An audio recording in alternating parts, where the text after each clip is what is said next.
Bonsoir Monsieur Bonsoir. Mauduit, vous êtes une des gloires de France Culture. Les chiffres sont bons, mon Oui, ami. les chiffres sont plaisir. bons. Le cours de l'histoire tous les matins et continuez comme ça. Merci. Mauduit. Alors depuis cet été, beaucoup de colère, beaucoup de désespoir en Haïti, des mouvements absolument incoercibles contre la violence et contre la misère.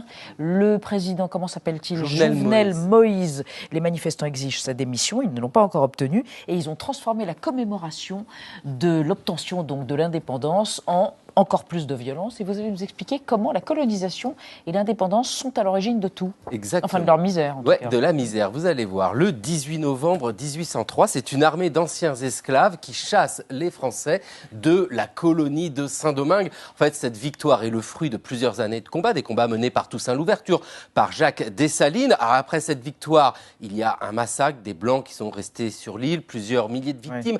Ouais. Une page se tourne quand Haïti prend ce nom-là. Avant, c'était Saint-Domingue, ça devient Haïti. C'est le nom qu'on donne au moment où l'indépendance est proclamée. Alors en France, au même moment, Napoléon est empereur, deux rois lui succèdent, Louis XVIII et Charles X. Et bien, pendant toutes ces années, l'idée reste qu'un jour, l'île va revenir dans le giron français, jusqu'en 1825. Oui, Charles X est sur le trône depuis à peu près une année et il prend une ordonnance qui concède l'indépendance à Haïti. Alors concède, vous voyez, factuellement, c'est déjà indépendant depuis 1803.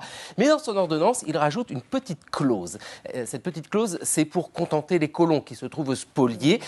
Haïti doit verser une indemnité de 150 millions de francs or. Alors Haïti, évidemment, ne peut pas fournir une telle somme et puis surtout, pas du tout envie de payer. Mais là, la France a deux superbes arguments. Alors le premier argument, c'est de dire, écoutez, on va arranger tout un système de prêts, des prêts avec des banques françaises, bien sûr. Puis le deuxième argument est beaucoup plus net, c'est que des bateaux de guerre sont envoyés et puis ils disent, si vous ne payez pas, on va bombarder. C'est pourquoi le président haïtien Jean-Pierre Boyer est contraint de payer, ça y est, la dette, donc 150 millions de francs or.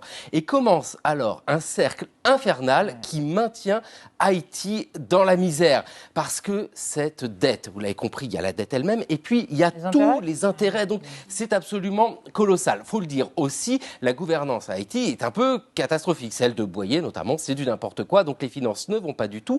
Dans les années 1830, la France renégocie la dette. C'est la monarchie de Juillet, Louis-Philippe, mais ça ne suffit pas. Écoutez bien, c'est dans les années 1880 que la dette est enfin payée.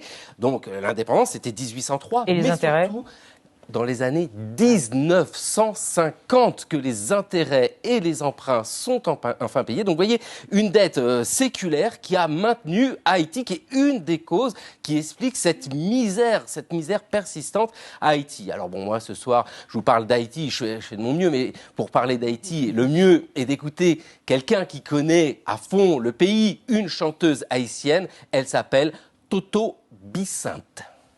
J'avais envie de donner une autre écoute, une autre vision d'Haïti. Que ce ne soit pas toujours le tragique, parce qu'on sait rire aussi dans le tragique. Je vais en Haïti, le peuple souffre, mais on vit, on exulte, et on tombe, on se redresse, on continue, on crève de faim, mais ça bouge et ça bouge tout le temps. Quelle présence! Pleine d'énergie, Toto Bicinte. Waouh! Merci Xavier Mauduit.